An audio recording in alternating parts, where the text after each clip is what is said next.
Fahd, at one hand, the Prime Minister has extended an offer, an olive branch towards the opposition, but at the same time, another federal minister, and I'm talking about Ehsan Iqbal here, he asserts that the founder of PTI should remain incarcerated for the sake of economic stability. In this conflicting scenario, who should we trust actually? Thank you very much, Nera, for having me on your show. I don't see this offer of talks actually going anywhere. We've already seen the reaction or the response from the PTI, and therefore I think while it is important that everyone continue to talk about talks, the actual act of indulging in some serious dialogue is unlikely. And I say that because the way that the current political dynamics are set, I think it doesn't suit the PTI to engage in talks.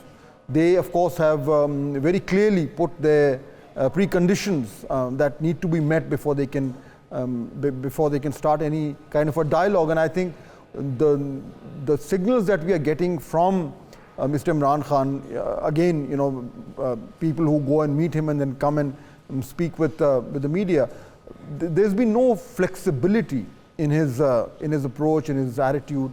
And I think he's still continuing to stick to what is the official policy. That policy, of course, means that PTI wants the release of Mr. Imran Khan and, of course, the release of all those other people who are in jail as a result of what happened on May 9. So those conditions are unlikely to be met, and therefore I don't see any ice breaking, at least in the short term.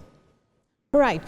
Welcome back to Epicenter once again. Fahd, Mr. Gauri just used the word cosmetic, that whatever Prime Minister offered is cosmetic.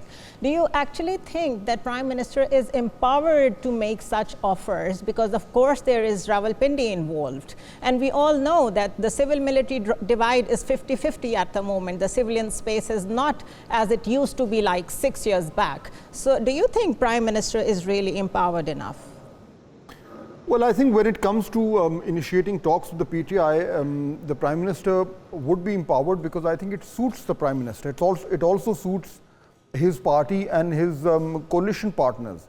Ultimately, if they can initiate a dialogue with the PTI, then that would mean a certain amount of political stability, or at least some reduction in the turbulence that we are looking at. And that would obviously suit the government. It would, Zunera, also signal that the PTI is willing to at least engage in some sort of a give and take, which can lead to an outcome possibly acceptable to all sides. So therefore, I think it's perfectly in the Prime Minister's interest to try and initiate this dialogue. However, as I said before, I don't think the PTI is going to bite, at least not right now, unless there is a change in the way that Mr. Imran Khan is thinking.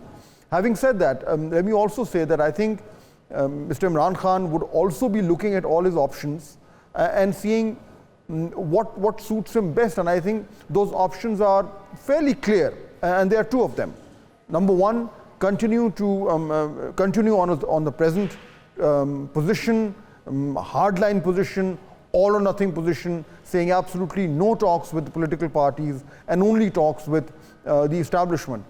Option two is, of course, to review all of this and see some benefit in talking with other political parties and trying to find a way out of this impasse. I think a lot will depend on which option he chooses. Right.